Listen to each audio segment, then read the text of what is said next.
오늘 본문은 이제 어느 교회가 소개되고 있나요? 네, 버가모 교회입니다. 요한계시록에 나와 있는 소아시아 7교회 중에서 세 번째로 소개된 이제 버가모라는 교회입니다.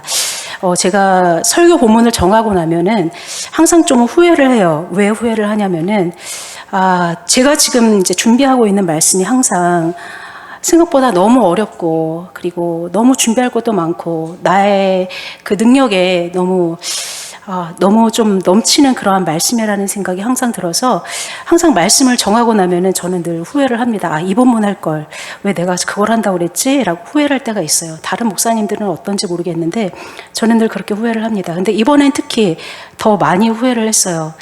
여기 버가모 교회는 그 7교회 중에서 어떤 교회는 칭찬만 있고, 그리고 어떤 교회는 이제 어떤 교회는 책망만 있고, 어떤 교회들은 책망과 칭찬이 같이 있는데, 이 교회는 칭찬과 책망이 같이 있는 교회예요. 근데 그 중에서도 그 책망이 저에게 너무 찔리듯 다가와서, 내가 과연 무슨 자격으로 이 말씀을 증거할 수 있을까? 내가 누가 누구에게 설교하는 말인가? 이런 생각이 들어서 참 마음이 많이 불편했어요. 그래서 어디까지 내가 말씀을 전해야 되나 그런 생각도 같이 했지만, 그렇지만 우리가 여기 버가모 교회에게 주시는 하나님의 말씀을 통해서 우리가 그리스도인으로서의 삶을 한번 돌아보고 하나님 앞에 우리의 모습을 회개하고 다시금 주님 앞에 나아가는 그런 은혜가 우리 가운데 있기를 기도합니다. 자, 조금 전에 말씀드린 대로 여기 버가모 교회는 칭찬과 책망을 다 들은 교회죠. 그러면 이 버가모라는 도시가 도대체 어떤 도시인지 우리가 좀 알고 지나가길 원하는데요. 이 도시는 한 300m, 해발 한 350m 정도 위에 이렇게 지어진 그러한 도시였어요. 그런데 이 도시는 에베소나 이런 데와는 조금 다른 성격을 가지고 있었습니다. 상업적인 도시라기보다는 행정의 도시였고, 그리고 의술, 그리고 문화가 발달된 그러한 도시였어요. 문화가 발달됐다라고 하면은 흔히 책을 많이 읽고 어떠한 또 그런 문화 같은 것들이 발달했을 텐데, 여기도 역시 그렇게 도서관이 굉장히 발달되어 있는 그런 도시였습니다. 당시에 가장 큰 도서관이라고 하면은 혹시 아시나요? 어디 있었는지? 이집트의 알렉산드리아라는 도시에 있었던 그 도서관이 가장 큰 도서관이었어요. 약 한 50만 권 정도가 있었다고 하는데, 이곳 버가모에는 약 한 20만 권 정도가 있었다고 합니다. 그때는 당시 그런 인쇄술이 발달하지도 않은 상황이었는데 20만 권이나 책이 있다면 정말 어마어마한 양이죠. 제가 궁금해가지고 지금 우리나라에 있는 국립중앙도서관에 얼마나 소장이 되어 있는 책이 한번 찾아봤더니 작년 말 기준으로 약 한 1,500만 권 정도가 있다고 하더라고요. 그리고 미국의 그 국회의사당에 있는 도서관은 한 1억 권이 넘는 그런 책이 있다고 하더라고요. 굉장히 어마어마한 숫자죠.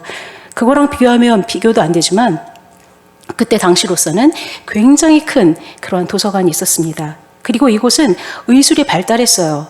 의술이 발달해서 많은 또 의학 그런 전문가들을 양성하는 그런 학교도 있었고, 그리고 여러분들이 혹시 보셨을지 모르겠지만 그 구급차 같은 데 보면은 그 막대기에 그 뱀이 이렇게 꼬여 있는 모습이 있어요. 그게 어떤 분들은 놋뱀이라고 알고 계시는 분들이 있는데, 그게 아니라 이곳 버가모는 굉장히 우상 숭배가 만연한 곳이었습니다. 그래서 로마 황제를 숭배하는 그런 신전도 있었고, 그 다음에 그리스 신화 속에 있는 그런 신을 섬기는 그런 신전도 있었고, 그리고 살아있는 뱀을 자기들의 의술의 신이라고 생각하고 그렇게 모시기도 했었습니다.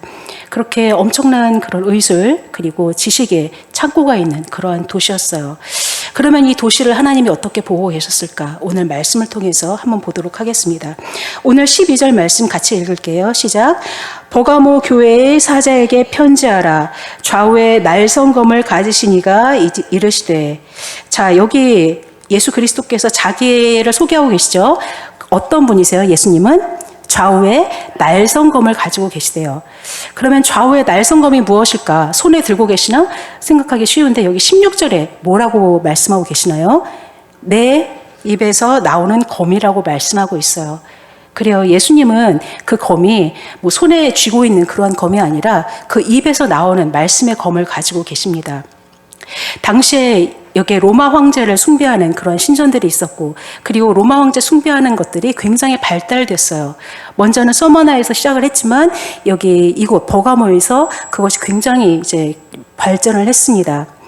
그러다 보니까 황제의 사랑을 좀 받았겠죠. 그래서 이곳에서 그 황제만이 할 수 있는 그런 사형 집행권을 이곳에 있는 총독에게 주었습니다. 그 사람은 좌우의 날성검을 가지고 사형을 집행할 수 있는 그런 권한이 있었어요.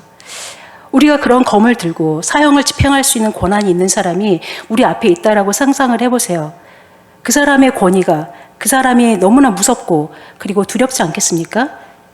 그런데 주님께서 지금 그 사람의 모습을 빗대어서 너희들이 두려워할 것은 그러한 좌우의 날성검을 손에 들고 있는 그 로마 총독이 아니라 너희들은 오직 정말로 좌우의 날성검을 가지고 참으로 심판할 권세가 있는 나를 두려워해라 라고 말씀하고 있는 것이죠. 세상이 그 로마가 지배하고 있는 것 같고 그 사람들을 두려워해야 되는 존재 같지만 주님께서는 너희들이 두려워할 것은 그게 아니야. 너희들은 오직 나만 두려워하고 나만 섬겨야 된다라고 말씀을 하고 있는 겁니다. 좌우의 날성검하면 생각나는 말씀이 있죠. 히브리서 4장 12절에서 뭐라고 말씀하고 있나요? 하나님의 말씀은 살아있고 활력이 있어서 좌우의 날선 어떤 검보다 더 예리하여서 혼과 영과 및 관절과 골수를 찔러 쪼개기까지 하고 또 마음의 생각과 뜻을 감찰한다라고 말씀하고 있습니다. 그 예수 그리스도의 좌우의 날성검은 우리의 모든 생각, 모든 의도, 모든 숨은 뜻, 그런 우리가 깨닫지 못하는 것까지 다 드러나게 하시는 그런 날성검이라는 거죠. 그 하나님의 말씀, 그 주님을 우리는 가장 두려워하고 그리고 그분만을 섬겨야 한다라는 말씀을 이 말씀을 통해서 하고 계십니다. 그리고 주님은 먼저 막 혼내시는 그런 분이 아니죠. 최대한 칭찬하고 최대한 끌어모아서 칭찬해 주시고 항상, 그리고 어떻게 해서든지 심판을 미루려고 하시는 그런 분이십니다. 그런데 여기에서 이제 주님께서 버가모 교회를 먼저 칭찬하시죠. 13절 읽어보도록 하겠습니다. 시작. 내가 어디에 사는지를 내가 아노니 거기에는 사탄의 권자가 있는 데라. 내가 내 이름을 굳게 잡아서 내 충성된 증인 안디바가 너희 가운데 곧 사탄이 사는 곳에서 죽임을 당할 때에도 나를 믿는 믿음을 저버리지 아니하였도다. 아멘. 지금 버가모 교회 성도들이 살고 있는 것이 어디라고 얘기하고 있나요? 사탄의 권좌가 있는 데라고 얘기하고 있습니다. 아까 말씀드린 대로 버가모는 우상 숭배가 굉장히 만연해 있는 그러한 도시였어요. 로마 황제를 숭배할 뿐만 아니라 그리고 그리스 신, 제우스, 디오니소스, 그리고 아테네 이런 신들을 또한 섬기고 또 뭘 섬겼을까요? 아까 말한 대로 그 뱀을, 살아있는 뱀을 또 섬기기도 한 그런 도시였죠. 그것뿐만 아니라 그 다음 장에 나오지만 발람의 교훈을 따르는 세속적인 그러한 도시였습니다. 지금 우리도 마찬가지죠. 사탄의 권자가 있는 이곳에서 우리는 수도 없이 넘어집니다. 수도 없이 넘어지고 여기 교회 문밖만 나서면, 아니 교회에서 예배를 딱 떠나고 나면은 우리는 그때부터 둘셋이 모여 있어도 하나님의 말씀보다 다른 세상의 것들로 얘기하고, 물론 세상의 것을 얘기할 수 있지만 함께 주님이 원치 않은 길로 나아가는 그런 대화도 교회 안에 상당히 많이 있는 것을 보게 됩니다. 그리고 사탄의 권자가 있는 데라. 그런데 주님께서는 이 사람들을 칭찬하죠. 왜요? 자기의 이름, 예수 그리스도의 이름을 믿었다라고 말씀하고 있습니다. 예수 그리스도의 이름을 믿고 심지어 어떤 상황에까지 있었는데요. 여기 교회에서 이곳 버가모에서 순교당한 사람까지 있었어요. 그 사람의 이름은 무엇입니까? 나와 있죠. 거기에 13절에 누가 죽임을 당했어요? 안디바, 충성된 증인 안디바, 예수 그리스도의 충성된 증인 안디바가 죽임을 당했다라고 얘기하고 있어요. 사탄이 사는 곳에서 죽임을 당할 때에도 너희들이 믿음을 저버리지 아니하였다라고 얘기를 하고 있습니다.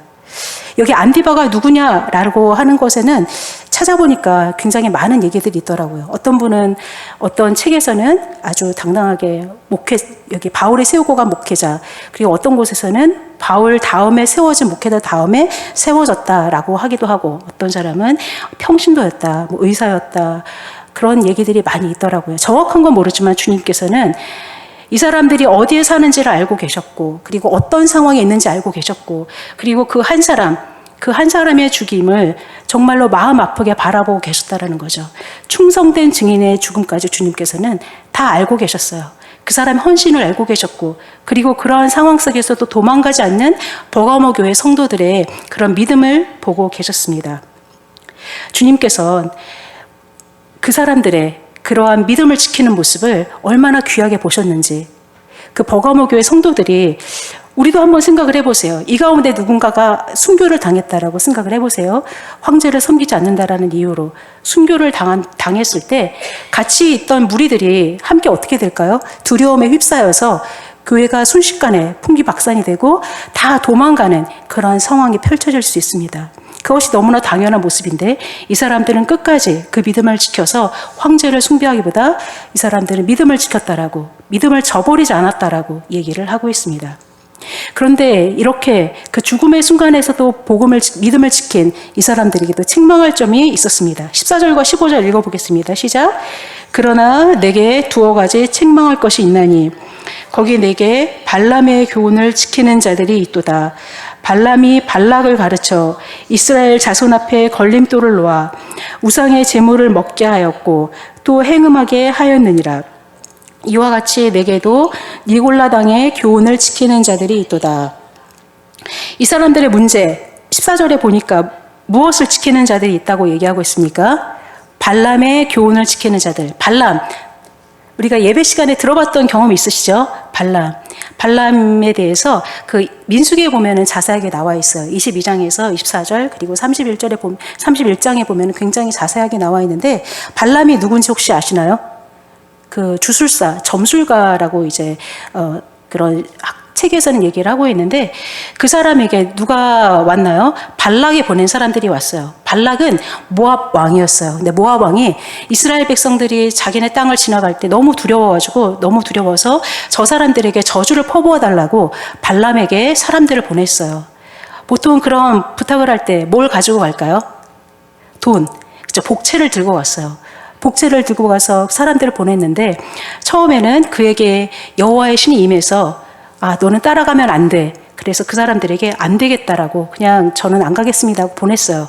근데 두 번째 더 높은 사람들을 보냈겠죠. 더 높은 사람들과 그리고 그 물질을 보고 발람의 마음이 동했어요. 그런데 그때 하나님께서는 이 사람의 마음을, 그 욕심을 이미 알고 계셨겠죠. 따라가되 내가 전하는 말을 해라 라고 말씀을 하셨죠. 그래서 함께 따라갑니다. 그러면 과연 저주의 말을 퍼부었을까요? 저주의 예언을 했을까요? 아니죠. 4번이나 축복의 말을 했어요. 그래서 발락의 화가 머리끝까지 났겠죠. 근데 그런 더러운 돈으로 묶인 관계는 참 죄를 계속해서 짓게 만드는 것 같습니다. 죄에 또 다른 죄를, 그렇게 꼬리를 물게 되는데, 이제 돈을 받았으니까 저주를 퍼부어야 되는데 어떠한 일을 했냐면, 발람의 꾀라고 31장 16절에 보면 나와 있는데, 발람의 꾀, 어떤 꾀였을까요? 그 이스라엘 자손들 앞에 모압 여인들을 두어요.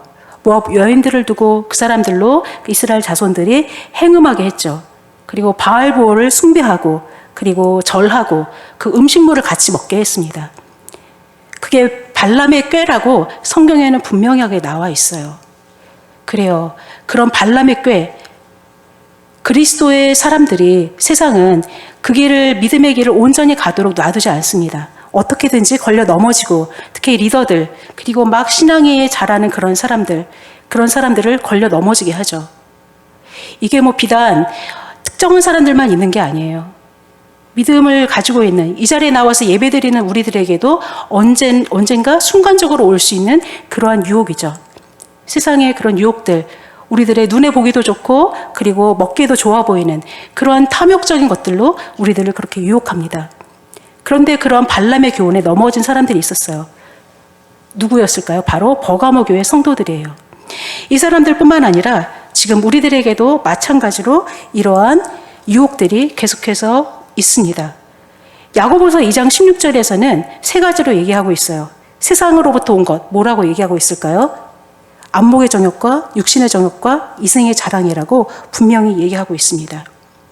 그래서 눈에 보기에도 좋고 보암직도 하고 먹기도 좋아 보이고 그리고 뭔가 갖고 싶은 그러한 것들로 끊임없이 우리를 유혹을 하죠. 그래서 우리로 하여금 하나님과 멀어지고 그 작은 일들로 해서 순간의 선택으로 인해서 인생이 파탄나는 그러한 경우들을 우리 주변에서도 보고 신문에서 매일같이 보게 됩니다. 어떤 성도, 그리고 뭐 항존지, 그리고 목사님들 상관없이 누구에게나 그런 일들이 벌어지고 있는 거예요.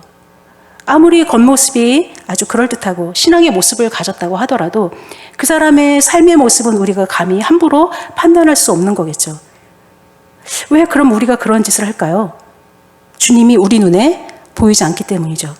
그 순간에 하나님의 말씀보다 내가 그 욕심을 채우고 싶은 그 마음이, 쾌락의 마음이 우리 가운데 순간 사로잡히게 되는 겁니다. 제가 어떤 담임 목사님의 얘기를 들었는데 그 교회에 전 교육전도사님이 이제 쫓겨났다라고 얘기를 하더라고요. 어떤 일로 쫓겨나게 됐는데 나중에 그 전도사님이 사용하던 PC를 보니까 그 안에 그 야동들이 이렇게 빽빽하게 카테고리별로 나와 있다라는 얘기를 했습니다. 그런 일들이 뭐 그분에게만 있을까요? 우리의 삶도 마찬가지죠. 하나님이 보이지 않기 때문에 우리가 어떤 형태로든 그러한 죄악들을 짓고 그리고 그것으로 뭔가 나에게 해를 당장에 받는 것이 없으면 우리가 숨어서 얼마든지 그런 일을 할 수 있는 거예요. 그리고 어떤 제가 아는 청년회장 같은 경우에는 굉장히 멀쩡하고 믿음도 좋아 보였는데 성매매를 끊지 못하는 그런 경우도 봤습니다. 그리고 어떤 자매는 뭐 마약에 입문이라고 하니까 조금 이상하긴 하지만 마약을 시작하고 끊지 못하는 그런 예들도 많이 봤죠. 우리가 대표적으로 안 좋은 예들을 얘기해서 그렇지 우리 신앙인의 모습 속에서 얼마나 걸려 넘어지기 쉬운 게 많을까요? 새해에는 토종 비교를 재미삼아 보고 운세를 보고 특히 매일의 운세하면서 오늘의 유머 이러면서 그 옆에 나와 있는 거 이거 한번 재미로 봐야지 재미로 유혹하는 것들이 우리들에게 너무나 많죠. 그런데 정말로 하나님께서 그것을 과연 내가 이것이 재미로 하는 건지 하나님을 믿지 못해서 하는 건지 우리는 그것들을 분별할 수 있어야 합니다. 그 좌우의 날섬 검과 같은 그 말씀 앞에 우리가 나아가서 매 순간마다 주님이 무엇을 원하는지 그리고 무엇이 사단의 공격인지 우리는 분별하면서 나아가야 되겠죠. 예수님을 믿을수록 어떠한 마음이 드나요? 아, 이것도 해도 돼, 저것도 해도 돼, 자유로워 그런 마음이 드나요? 예수님을 믿을수록 주님께서 전에는 내가 자연스럽게 했던 그런 행동들에 대해서 너 이제 그거 안 하면 안 되겠니? 내가 그거 조금 네가 그렇게 하면 내 마음이 아픈데 라고 우리 안에 계신 성령님께서 말씀하시는 것을 우리는 듣게 됩니다. 전에는 그냥 아무렇지도 않게 지나갔던 그 말씀이 우리 가운데 역사에서 갑자기 그 말씀이 찔림이 되어서 내가 그 행동을 더 이상 하면 안 되겠구나. 내가 더 이상 그 마음을 지으면 안 되겠구나. 내가 더 이상 그 생각을 하면 안 되겠구나. 내가 더 이상 그 말을 하면 안 되겠구나. 이러한 마음의 찔림이 우리 안에 있습니다. 왜냐하면 성령님께서는 우리로 하여금 예수 그리스도가 누구신지 알게 하시는 분이기 때문이죠. 그렇게 세상 속에서 세상 것을 너무나 좋아해서 행음하는 그 버가모 교회 성도들에게 주님께서는 이제 뭐라고 말씀하시나요? 너희들이 회개하라 라고 말씀하고 계십니다. 우리 16절과 17절 읽어보겠습니다. 시작. 그러므로 회개하라. 그리하지 아니하면 내가 내게 속히 가서 내 입의 검으로 그들과 싸우리라. 귀 있는 자는 성령이 교회들에게 하시는 말씀을 들을지어다. 이게는 그에게는 내가 감추었던 만나를 주고 또 흰 돌을 줄 터인데 그 돌 위에 새 이름을 기록한 것이 있나니 받는 자 밖에는 그 이름을 알 사람이 없느니라. 아멘. 그래요. 그 예수 그리스도를 섬긴다고 하면서 발람의 교훈을 지키고 그리고 니골라당의 교훈을 지켰던 그 사람들, 그 버가모 교회 교인들에게 주님께서는 회개하라라고 말씀하고 계십니다. 니골라당의 교훈이라고 하면은 그 사람들은 이제 우리가 예수를 믿고 구원을 얻었으니 우리가 육신으로는 어떠한 행동을 해도 상관없어라고 생각하던 그런 이단이었습니다. 그런 것들이 그 안에서 있었던 거예요. 예전에 우리가 에베소 교회에 대해서 배웠었는데 같이 말씀을 나눴었는데 에베소 교회는 그 니골라당의 교훈을 미워했던 사람들이었어요.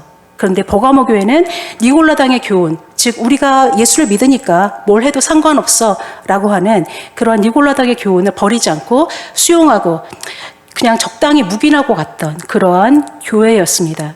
주님께서는 그러한 버가모 교회에게 너희가 회개하라 너희들이 회개하지 아니하면 내가 속히 가서 내 입의 검으로 그들과 싸우리라 라는 무시무시한 말씀을 하고 계시는 겁니다.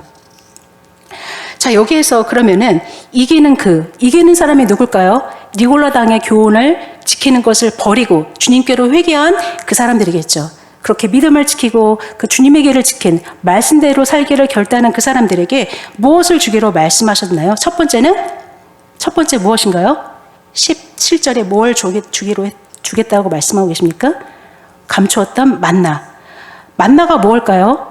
하나님께서 광야 생활하고 있던 이스라엘 백성들에게 하늘에서 내려주신 그러한 먹을 거였어요. 그런데 주님께서는 이제 그들이 광야 생활을 끝나고 나서 그것을 항아리에 담아서 이제 법궤 안에 보관하도록 그렇게 하셨었죠. 그러면 그 만나가 무엇을 뜻할까? 우리 한번 요한복음 6장 한번 같이 찾아볼까요? 좀 졸리기도 하고 하시니까 우리 요한복음 6장 48절에서 50절 함께 찾아보도록 하겠습니다. 요한복음 6장입니다.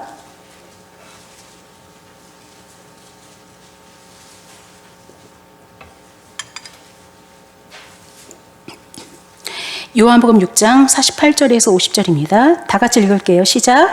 내가 곧 생명의 떡이니라. 너희 조상들은 광야에서 만나를 먹었어도 죽었거니와 이는 하늘에서 내려오는 떡이니 사람으로 하여금 먹고 죽지 아니하게 하는 것이니라. 그래요. 광야에서 하나님께서 만나를 내려주셔서 그것을 먹었는데 그것을 먹었음에도 그들은 어떻게 되었을까요? 배고팠어요. 그 다음 날이면. 배고파서 다시 또 그 만나를 먹어야만 했습니다. 그런데 그 만나는 결국은 생명의 떡이신 예수님을 뜻하는 거예요. 그들은 광야에서 만나를 먹고 이제 다시 배고팠지만 이제 영원한 진정한 만나가 되시는 예수 그리스도, 감추었던 만나, 믿지 않는 자들에게 숨겨졌던 그 만나가 이제는 믿는 자들에게 영원한 선물로, 영원한 생명으로 주님께서 선물로 주시는 것입니다. 그러면 흰돌이라는 건 무엇을 뜻할까요? 흰돌. 예전에 재판장에서 재판을 할 때 무죄의 표시로, 그런 증거로 흰돌을 나눠줬습니다. 그럼 죄가 없다라는 표시죠. 우리가 죄를 지어서 그 잔치에 참여할 수가 없었는데 재판장에서 우리에게 무죄의 표시로 예수 그리스도의 피의 대가로 그 흰돌을 주셨습니다. 그리고 또 한 가지 다른 뜻이라면은 이제 승리를 한 그런 경주자에게 흰돌을 주었대요. 흰돌을 주어서 그리고 그런 공식적인 잔치에 들어갈 수 있는 표시로 그것을 가지고 가면은 참석할 수가 있었답니다. 그래서 이것도 역시 그들이 그 흰돌을 받아서 영원한 잔치에 참여하고 그리고 무죄를 입증하는 그것으로 영원한 잔치에 참여한다는 구원의 표시입니다. 그래서 주님께서는 이기는 자들에게 영원한 생명 되신 그리스도를 주시고 그 구원의 선물을 우리들에게 주신다라는 그러한 말씀입니다. 말씀을 정리하겠습니다. 버가모 교회는 그러한 박해, 핍박, 죽음 앞에서도 믿음을 지켰던 사람들이었습니다. 그런데 그들을 괴롭히고 있었던 것은 아주 작은 문제들이었어요. 그런 작은 돌풀이와 같은 것들에 넘어져서 우상의 제물을 먹고 절하고 그리고 행음을 저질렀던 그러한 사람들이었습니다. 그냥 이렇게 살아도 괜찮지 뭐. 말씀보다는 그들의 즐거움에 사람들의 그런 세속적인 그런 모습에 세상의 유행에 편승했던 그러한 사람들이었어요. 그렇게 한 이유는 뭘까요? 아까도 말씀드린 것처럼 주님이 우리 눈에 보이지 않는 것이 가장 큰 이유겠죠. 그래서 우리는 주님의 말씀 앞에 나아가서 좌우의 날성검 대신 주님의 말씀 앞에 모든 것이 다 드러나서 내가 왜 그것을 따르려고 했는지 우리가 나아가야 하겠습니다. 우리가 아마 매 순간마다 주님이 보인다면 우리는 그러한 유혹에서 안목의 정욕과 그리고 이생의 자랑과 그 다음에 육신의 정욕에서 우리를 건져내시는 그 은혜를 또한 맛볼 수 있을 거예요.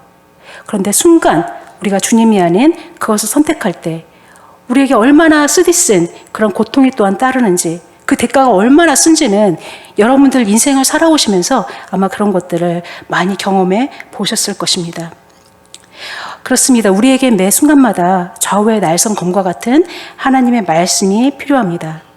지금 바로 피 흘리신 예수 그리스도 앞으로 나아가서 우리의 모든 죄악된 것들을 고백하고 그리고 죄 용서함을 받으면서 주님께서 우리를 얼마나 사랑하셨는지, 주님께서 왜 십자가에 나를 위해 죽으셨는지 그 은혜를 알게 해달라고, 그리고 매 순간마다 그 말씀이 기억나서 나를 다시 회복시키시는, 회개할 때 나를 다시 회복시키시고 주님께서 더 놀라운 하늘의 기쁨과 세상에 줄 수 없는 그런 기쁨과 즐거움으로 채우시는 그런 은혜를 경험하는 우리 모든 믿음의 성도들 되기를 기도합니다.